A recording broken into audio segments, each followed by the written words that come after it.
How do? Lovely day today. Humid. So this will be part three. Part three of my last shifts in the prison service and then the sickness. This is for everyone, this, but it's for all you guys out there. Don't talk. I ain't talked all my life. You know, might get a bit emotional today. I can't help that, so I am now.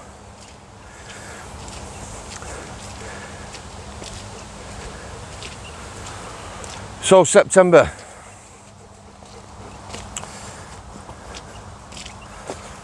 Fifth was my last shift, 2015. Sorry about that, guys, bit slippy underfoot. I don't want to go arse over tit in front of all you guys. Go on, Stephen. Get up there first, kid. You can have your ball then. Go on. Go on.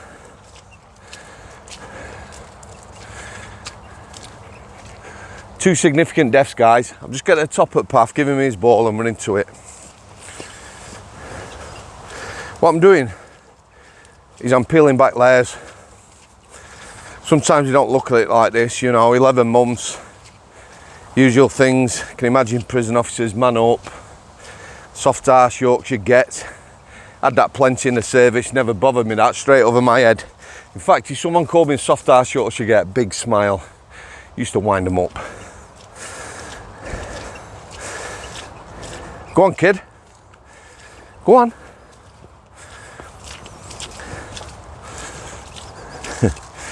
Close-ups there. Sit. Go on then.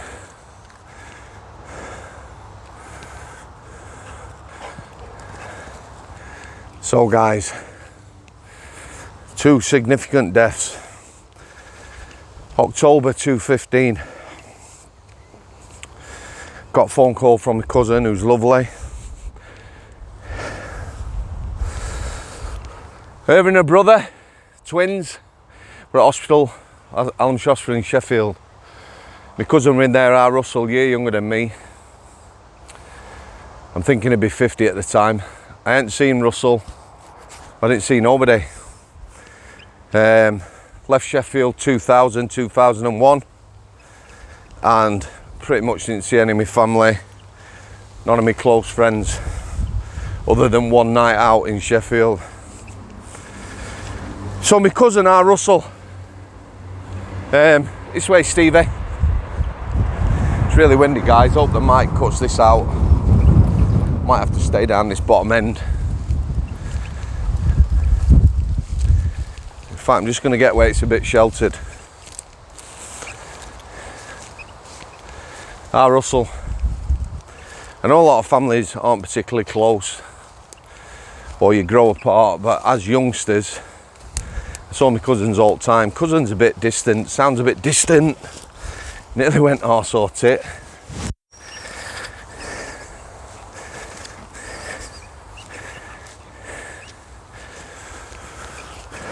A lot of time, sorry about that. Yeah, so as kids we were really close. I had 4 cousins, later on a 5. Lucy, who now lives in America.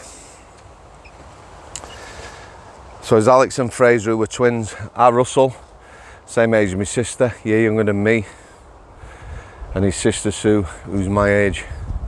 So he was in hospital. I ain't seen him for 20 years, alcoholic, at 50. Tentative drive over at Woodhead to Sheffield. I knew Alex and Fraser would be there. Still felt very nervous. I'm going to get upset, I can't help it. So, a couple of things to remember about that drive. It was horrendous, loads of traffic, 2.5 hours. I was still living in Little Alton. And I had my first, it's not sponsored this video, guys, Monster energy drink. I won't be doing that again. Fucking hell. How people can drink that shit. Energy drinks, felt awful. Felt like I poisoned myself. Kids live on them now. Don't eat. Let's have energy drinks and gas canisters. It is super windy. I'm going to walk around the other way. So I get to Alamshire, phones out Alex. They tell me what ward they're on. I goes up there, and our Russell's laying on bed. Probably incontinent by this stage. He's got days to live. I'll not go into too many details, but I didn't recognise him. Like a 75-year-old man. That's what alcohol does, guys. He was conscious the 2 nights I were there. He never spoke to me. Whether he knew it was me or not, I don't know. Like I say, it was coming to the end of his life. His brother and sister were obviously upset. It was a bit tense. The staff were really good. He was in a private room where we didn't get disturbed. Like I say, his brother and sister were there for the week.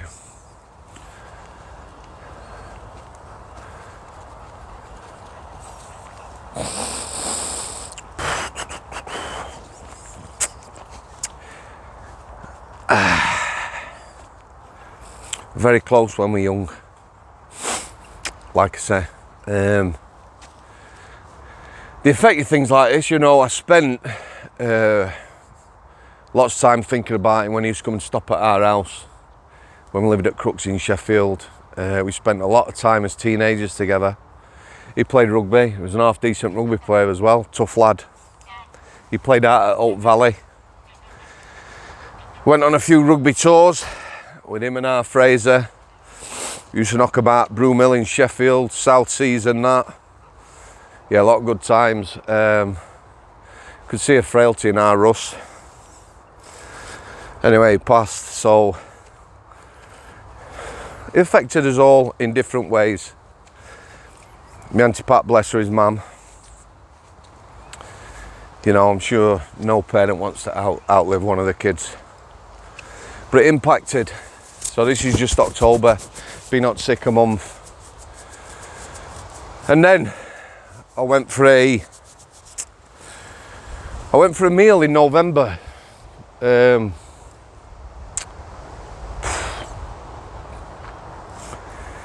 honestly didn't think I was going to get that upset today, but I need this to be out there. You know, guys, it's all right to get upset and cry.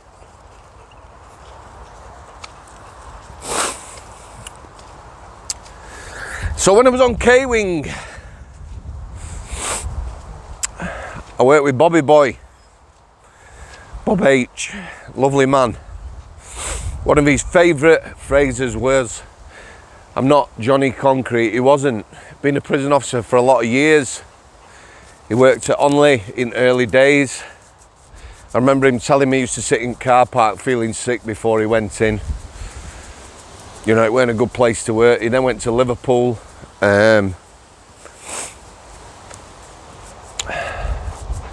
He then met the lovely Lynn.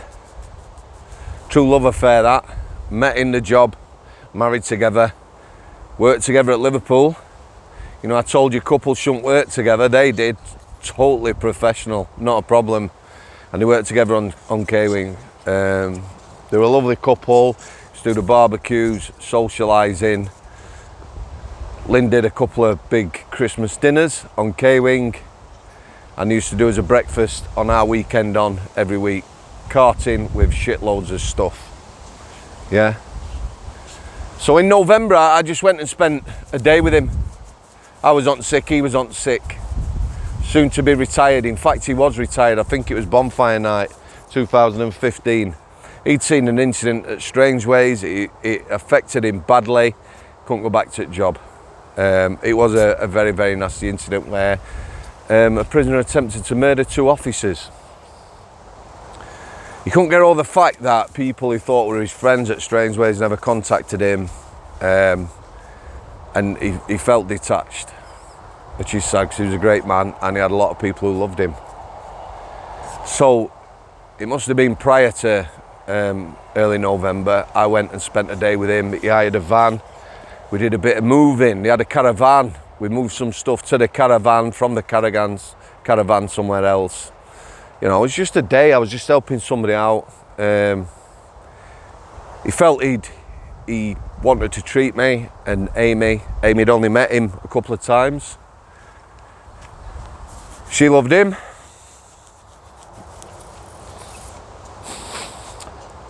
Come on. Took us out for a meal. Local flaming grill. I'm very stupid. He had this challenge. I think it was a ghost chili curry, pulled pork sandwich, something else. Anyway, the point of the fact was we had a good laugh. We had a good time.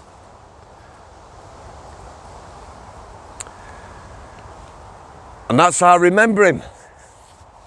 Very generous man, loved by lots of people. January 6, 2016 died. When bless him, found him dead, he'd passed. Far too young, just retired from the prison service. That impacted me a lot. I've talked about it before. Ruthless prison officer phoned me, came to my house, we sat there, had a brew, it went cold, we didn't speak, we didn't drink his tea, both lost for words, you know, massive loss. I went to the gym that day, 4 hours in gym. Oh, I killed myself, I destroyed myself, I was sick. I come out, probably 10 o'clock at night, sat in my car, crying, I was a wreck, you know. And this is the thing with mental health, it layers up, yeah. Well, mine, you know, I'm trying to get it across to you guys how it was. Went to his funeral, like our Russell's funeral, we all wore rugby shirts. He loved his rugby. Bob's funeral, he was a rugby league fan. I wore a rugby league shirt and shorts. You know, everyone's in the full uniform. Shorts and rugby league shirt, he'd have loved that. He had a great send-off, loads of people there. Loads of good staff from Liverpool as well. Some who had come across. A lot of decent people there. It was a very sad time. However, a lot of people turned out. Let me tell you as well, the prisoners at Strangeways found out and they had a collection that went to a charity. There was quite a bit in that collection from their own private cash.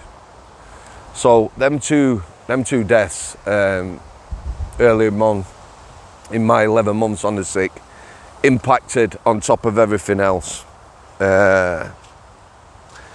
January was a really bad month, I remember that, for panic attacks. It was almost daily. I knew what they were by that time. Just used to go down on my haunches if I could. You know, everyone's in the gym on the phones yawning, which is fine. Yeah, I'd be sat there trying to control a panic attack. But there you go. February I had my counselling appointment. And then I'd be referred on from that to psychologically to a psychologist for CBT, cognitive behaviour therapy. A little bit about my counselling. It went from March to July 2016.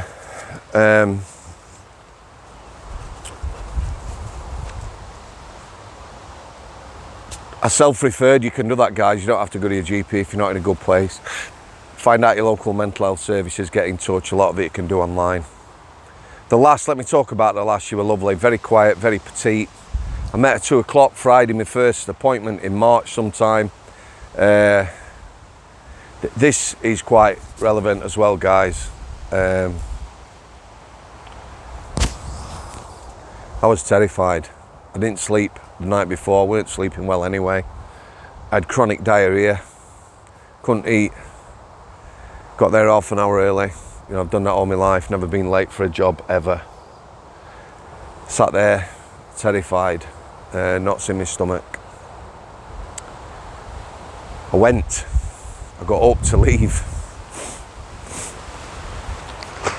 Excuse me, guys. I got up to leave. It was like a receptionist. She says, "Can I help you, love?" I told her over there to see I says, no, I'm all right, thank you. She says, are you getting a bit nervous? I says, is that obvious? She says, yeah. She says, just give it a go, love. So bless her. Anyway, I started seeing my psychologist. 16 sessions over 5 months. I was the last person in. That was the last session, 2 o'clock Friday. One of them went till almost 4 o'clock. Most of them ran over by 10-15 minutes. So she spent about 21 hours maybe a little bit more in my company. So every session was the same. No sleep at all. Come on, Stevie, fetch your ball. Go down here where it's a bit quieter, guys. I hope you can hear this.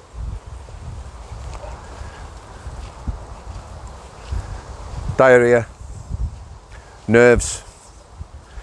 We did very little CBT, cognitive behaviour therapy. I couldn't even tell you what it is. I've had people explain it before. We didn't know that. She sat and listened, and that's what I needed.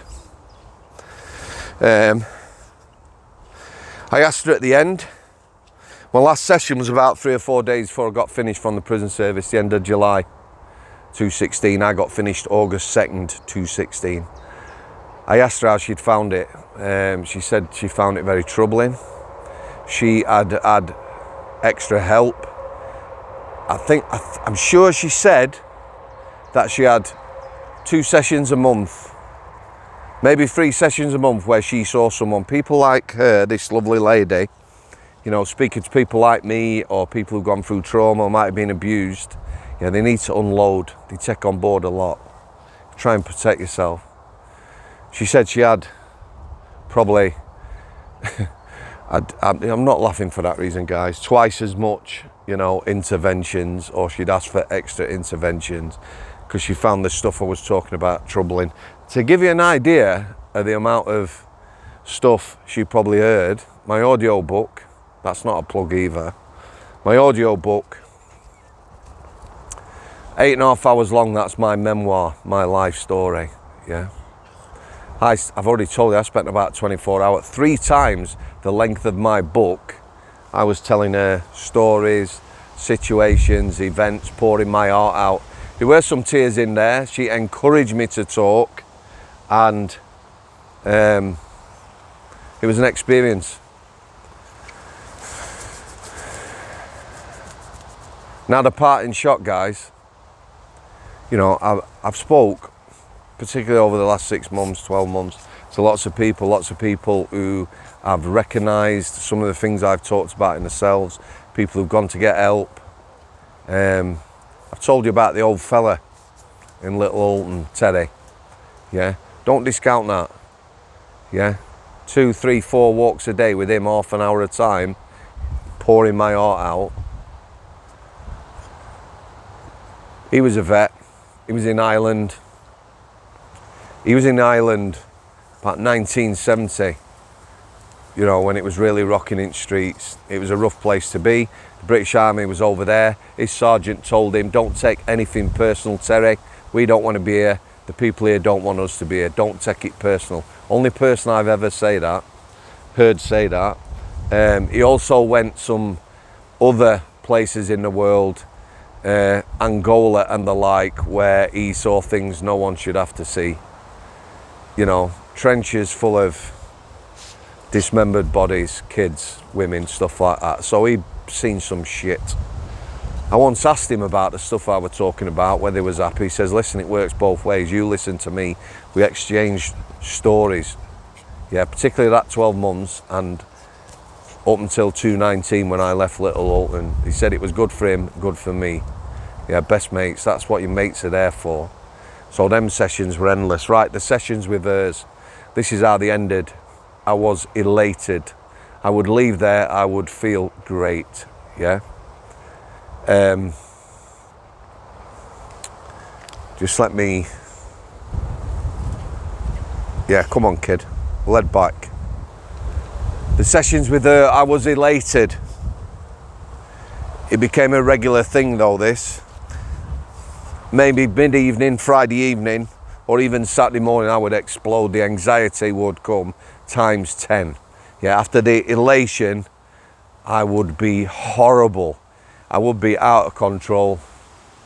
Billy, not so much, but certainly our lass.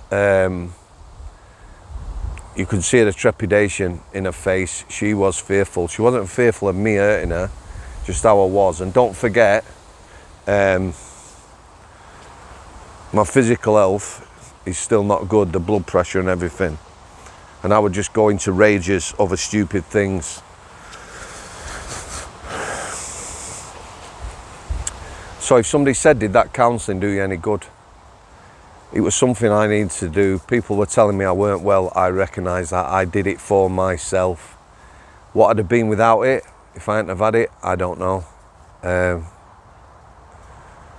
But it's something I did. It was beneficial. It eased me out of the prison service. You know, the report she did was quite damning. It was a tough one. I can understand why people don't want to talk. And if any of you do undertake any therapy, or your loved ones are, and you see some of these things I'm telling you about, then, you know, be quite understanding, because it can have, you know, quite shocking effects on you. So I'm going to round that one off today, guys. Talked about counselling, talked about our Russ and Bobby Boy. Yeah, that's another layer. I should do another vlog talking about how I was trapped by the prison service, and then I shall round it off. Yeah, I'm going to leave it there, guys. Okay. Parting shot as always. Stevie? Yeah, look at your fans, mate.